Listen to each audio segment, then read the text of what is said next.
దివంగత మాజీ ప్రధాని మన్మోహన్ సింగ్ ఆర్థిక సంస్కరణ రూపశిల్పి అని తెలంగాణ సీఎం రేవంత్ రెడ్డి కొనియాడారు. మన్మోహన్ మృతి నేపథ్యంలో తెలంగాణ శాసనసభ ప్రత్యేక సమావేశంలో ఆయన సంతాప తీర్మానం ప్రవేశపెట్టి మాట్లాడారు. మన్మోహన్ సింగ్ దేశానికి విశిష్ట సేవలు అందించారని రేవంత్ గుర్తు చేశారు. కేంద్ర ఆర్థిక శాఖ సలహాదారుగా, ఆర్బీఐ గవర్నర్గా పనిచేశారని చెప్పారు. ప్రణాళిక సంఘం డిప్యూటీ చైర్మన్గా, కేంద్ర ఆర్థిక మంత్రిగా, ప్రధానిగా దేశానికి సేవలు అందించారని పేర్కొన్నారు. 1991 నుంచి 96 మధ్య దేశ ఆర్థిక వ్యవస్థకు ఆయన ఊపిరిదారుడని సీఎం విమర్శించారు. మన్మోహన్ సింగ్ ప్రధానిగా ఉన్నప్పుడు తెలంగాణ ఏర్పాటుకు మార్గం సుగమం అయింది. 2014లో ఆంధ్రప్రదేశ్ పునర్వ్యవస్థీకరణ చట్టాన్ని పార్లమెంట్ ఆమోదించింది. ఎన్నో ఏళ్ల పోరాట ఫలితంగా తెలంగాణ ఏర్పడింది.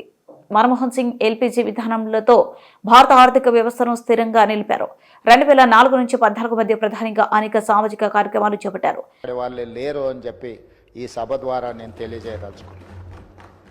చాలామంది వారు మౌనంగా ఉంటారనో, మౌనం ముని అని, యాక్సిడెంటల్ ప్రైమ్ మినిస్టర్ అని రకరకాలుగా మీడియాలో కానీ విమర్శకులు విమర్శించిన వారు ఎప్పుడు కూడా వారి సహనాన్ని కోల్పోకుండా పనినే ధ్యాసగా, పని చేయడమే తన జీవిత లక్ష్యంగా ఈ దేశ ప్రజలను ఆర్థికంగా, సామాజికంగా బలోపేతం చేయడము, వాళ్ళ కోసమే తన జీవితాన్ని అంకితం చేసిన గొప్ప మహనీయుడు డాక్టర్ మన్మోహన్ సింగ్ గారు. విమర్శలను సైతం వారు విమర్శించలేని పరిస్థితులు కల్పించి వారు ఒక గొప్ప నాయకుడిగా వారు రాణించారు. ఈ తరం ఎవరినైనా ఆర్థిక విషయాలలో కానీ, రాజకీయపరమైన అంశాలలో కానీ ఎవరినైనా ఆదర్శంగా తీసుకోవాలి అని అంటే మొదటి స్థానంలో ముందు వరుసలో ఉండేది డాక్టర్ మన్మోహన్ సింగ్ గారు అధ్యక్ష. అదేవిధంగా వారి నిరాడంబరత, అంటే ఒక దేశ ప్రధానమంత్రిగా 10 సంవత్సరాలు పనిచేసిన వ్యక్తి ఎంత నిరాడంబరంగా, ఎందుకంటే పార్లమెంట్లో వారితో పాటు వారు రాజ్యసభలో ఉన్నప్పుడు, లోక్సభలో మేమున్నాం.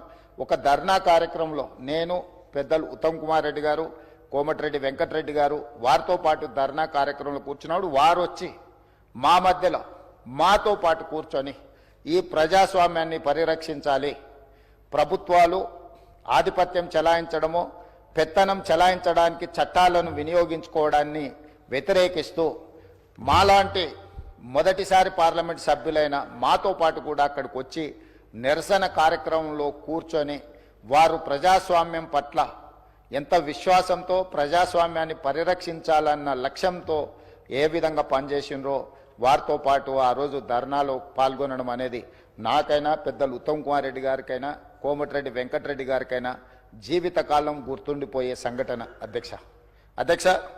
ఎవరైనా ప్రధానమంత్రి, ఆర్థిక మంత్రిగా, రిజర్వ్ బ్యాంకు గవర్నర్గా, అదేవిధంగా ఫైనాన్స్ కమిషన్ సభ్యులుగా ఇలా రకరకాల హోదాలు చేసి దేశ ప్రధానమంత్రి స్థాయికి ఎదిగిన వ్యక్తి పార్లమెంట్ ప్రజాస్వామ్యాన్ని కాపాడాలన్న ఆలోచనతోని నిరసన కార్యక్రమంలో పాల్గొని అందరి సహచర పార్లమెంట్ సభ్యులతో నిరసనలో పాల్గొనడం అనేది వారి నిరాడంబరత.